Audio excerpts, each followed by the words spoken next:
All right, bruh fans, let's round things out with the final episode to review from the triple stacker we got last week on BET Plus. Season 2, Episode 13, What I Feel. Now, to me, this was the second best episode of the three. Some people told me that it was their favorite, especially due to the Lydia and Alice meet and greet, if you want to call it that. But to me, I think the upfront nature of Darla and Lydia from the previous episodes, or previous episode, outdoes the comedic aspect of this one. But at the same time, some of the story beats from the previous episode bleed into this one. But I think it's only appropriate to give this one an 8 out of 10, since I gave episode 12 a 9 out of 10. So what I feel is what I feel, and that's why I feel the score should be. So before moving forward in the video, make sure you hit subscribe, because remember, I'm trying to get the subscriber watch time to at least 50% by the end of the month, and it helps me get closer to 200,000 subscribers. Hit the thumbs up button to show you like the video. Hit me up on social media if you have video ideas or any concepts you want to talk about. Links are in the description below. And also join the Facebook groups. That way you can talk with other fans of these shows throughout the week. And to round things out, hit that bell icon and select all. That way you're notified whenever I upload to Our Kind of Entertainment, which is no longer the Haves and the Have-Nots review. So we pick up where we left off with Mike dropping the bomb that he's had this ongoing addiction for the past 3 years on cocaine, but sometimes doing heroin as well. And not only does Mike say that he really wants to get help, but Pam is pretty shocked that she didn't see any signs of it. So he doesn't want to go to rehab, but she makes it clear that I have a friend who went through a similar situation. She went through a program and she's doing a lot better, but he doesn't want to do it. But she says she's going to make the call anyway. And then he just apologized because of the fact he's so sorry about everything he's done over the past season and a half. And I don't typically do this in bruh reviews, but I think it's best to jump ahead to the next scene between Mike and Pam, just because of the fact that this part of the episode was so serious, it felt appropriate to do so. So later on in the episode, Pam gets off the phone with her friend, who says the people from the program that helped her will see Mike tomorrow. And she says that he should tell the guys. And I really like this idea, not only because of the fact that whenever somebody goes through a program like this, it's understandable, especially if you have a reputation to protect and you're a leader. But I love the fact that Mike is like, no, I can't tell the guys because they look up to me. And Pam was like, no, they don't. I don't know why, but that that was so funny. Now, on the one point, if that was Bill there, and he overheard Mike saying, the guys look up to me. No, we don't, little nigga. I know he would say that, but no, it's just the fact that she is basically saying, look, you just dropped something heavy on me, and it's not my job to bear that cross alone. I can't watch you all the time. I'm not always going to be here to, make sure you're doing the right thing. You need to tell your support system, which are your bruhs. And he doesn't want to do it, and she urges him to do so. Now, it was good that at the beginning of the episode, it was clear he didn't want rehab, but after making the phone call from, with Pam's friend, he agrees to see the people. So he says that give it 30 days. I'll make it the first 30 days. If it doesn't work the first 30 days, then I'll tell the guys. And, Pam was like, okay, because, aside from the drugs, you got the drinking problem. Like, the drug thing, that came out of nowhere. But when you look at the signs from like season 1 and whatnot, it does kind of make sense, because in season 1, it just seemed like not only was Mike just the asshole of the group, but he had the Napoleon complex of being the Lord Farquaad of the group by being the shortest one, always exerting his presence.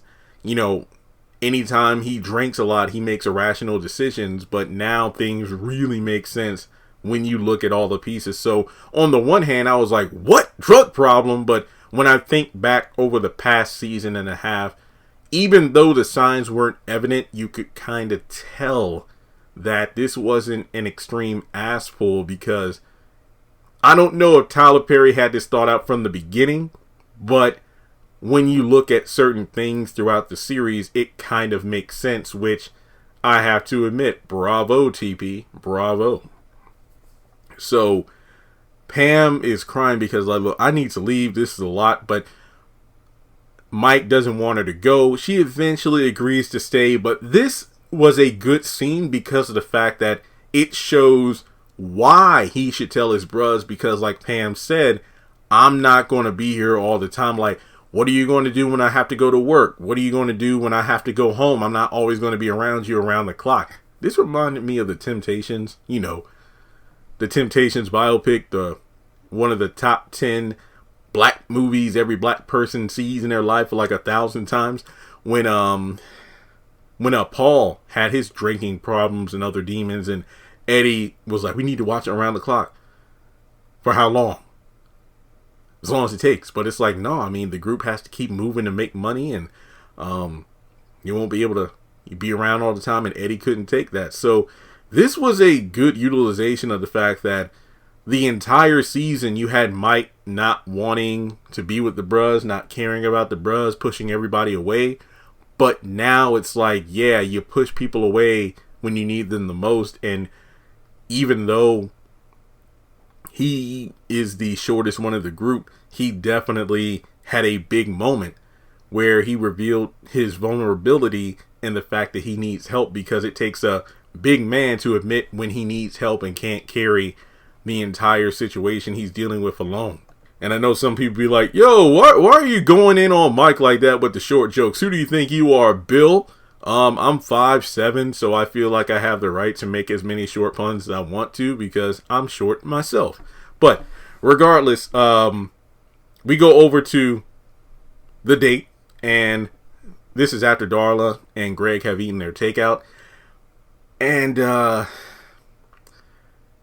she wants to go home, but knows that if she stays, then it's just going to lead to sex, which is what she doesn't want because of the fact that doesn't want to be the rebound chick you just got out of a marriage. And she's like, well, how about this? Let's talk about your wife. How did that, situation end up? I mean, he did go into a little bit in episode 12, but in order to kind of, I guess I understand Darla's stance here, where it's like she would want to know more, and I can get it. She's not the kind of person to just jump into bed with somebody, especially somebody who just got out of a marriage. So I guess it was kind of to understand Greg more, as well as to ensure she's not the rebound. But he's like, yeah, that's a messy situation and it's private, and he doesn't want to talk about her. But then she's like, well, you have the right to remain silent. And I was waiting for him to say you have the right to remain sexy. I don't know why, but I was expecting that. But she decides that she'll leave because if she stays, then she'll do something that she'll regret. But, she goes in for a kiss on the cheek, but he pulls her in for a full-on kiss. And, she slowly but surely gets closer to the door, saying that, hey, I hope you have a good night. Well, I know you'll have a better night than me. It's like, look, Greg, I just want to make it clear. I don't not want to do this. I don't not want to do. I don't not want to do this, but I haven't been fucked since quarantine, and I'm like, what? So then she's like, see you tomorrow, movie night. Great, I'll text you in the morning. Bye. I did not expect that line. Because earlier in the season, it's like, well, Jeremy, didn't you complain when Tom and John were making George Floyd references in early season 2, even though season 2 picked up exactly where season 1 left off, which in turn should only take place within 2019 to 2019. Yeah, I hate it when they jump to like 2021. But then, in the next episode, Alice was talking about, quarantine and social distancing. But then the quarantine joke in this scene made so much sense because it felt so relatable. I loved it. So John shows Lydia his place, and yep, this is it. Oh yeah, this is exactly what I thought it'd be.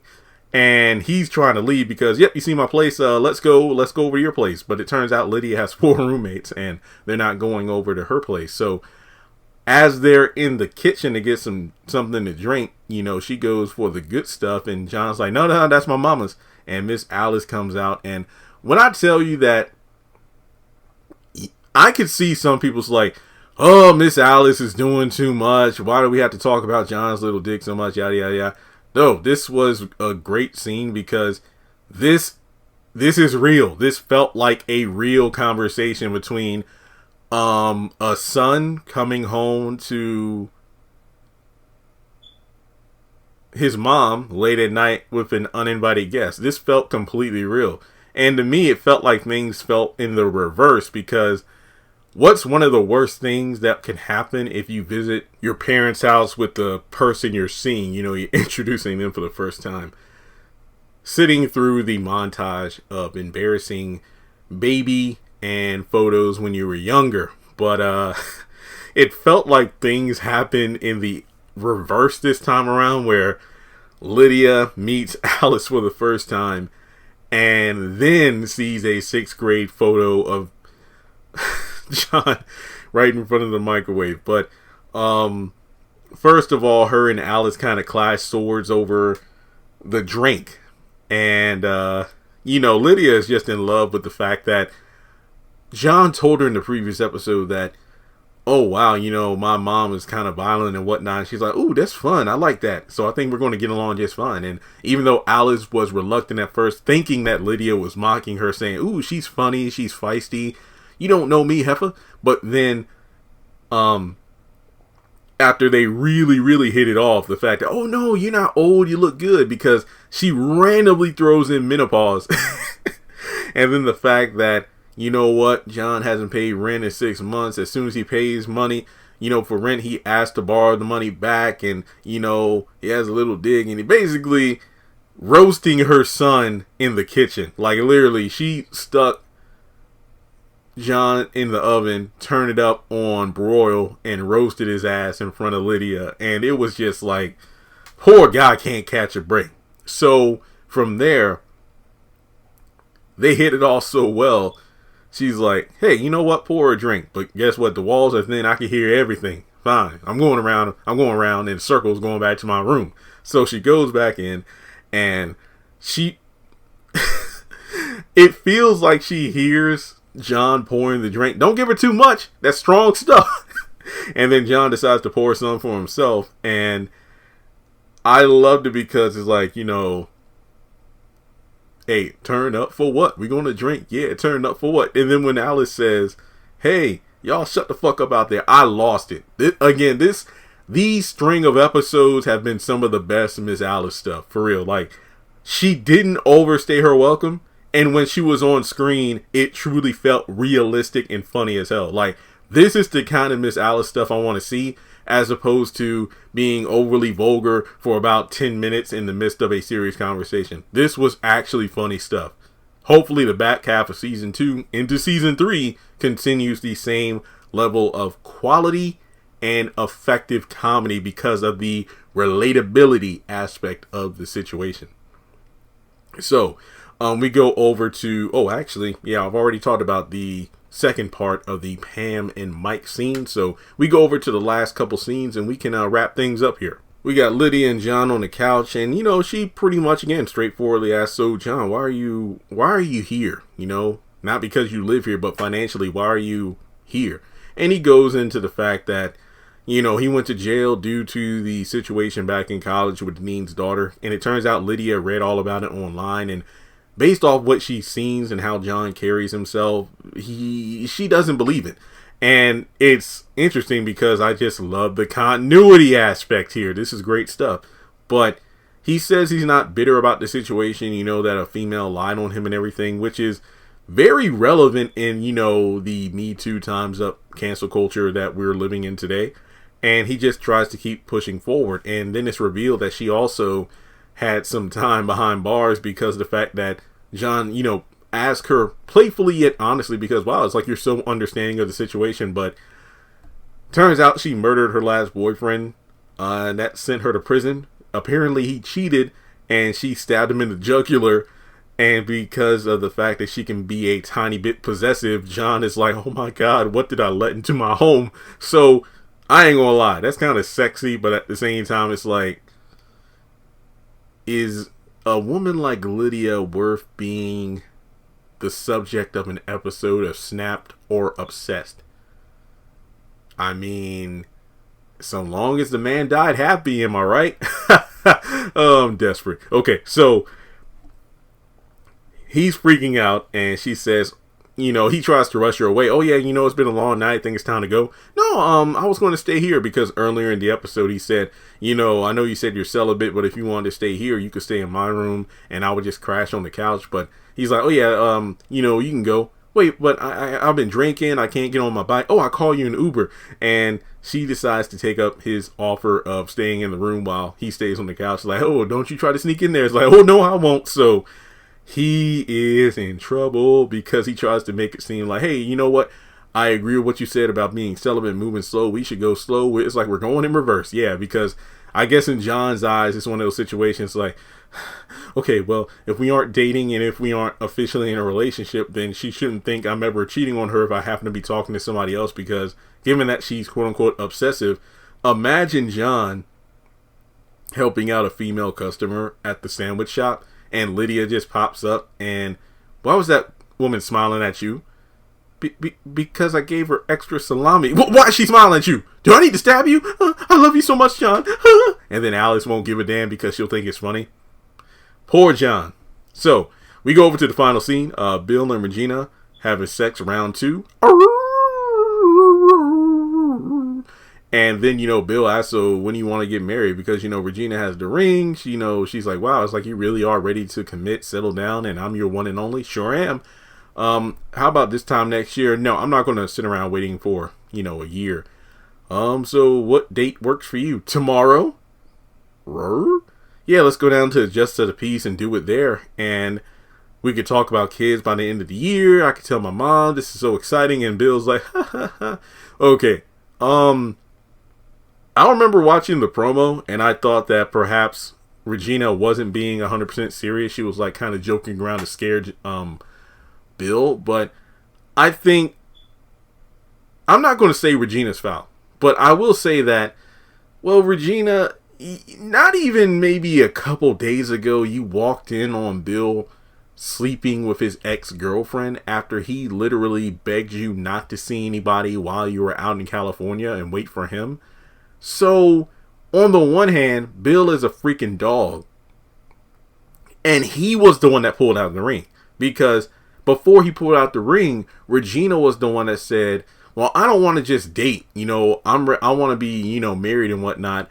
He could have said, you're right, but instead of being the one to escalate the situation by pulling out the damn ring, he could have said, like, you know what, you move in with me, let me prove to you I'm the kind of man you want to be married to, and then, after he's regained her trust and whatnot, pull out the ring, and then they talk about marriage. But he's the one that broke up a marriage, or a wedding, begged Regina not to leave, and then when she was going to leave, said, I'm going to chase after her. But then an ex-girlfriend, after one dinner or lunch date at his apartment, resulted in sex.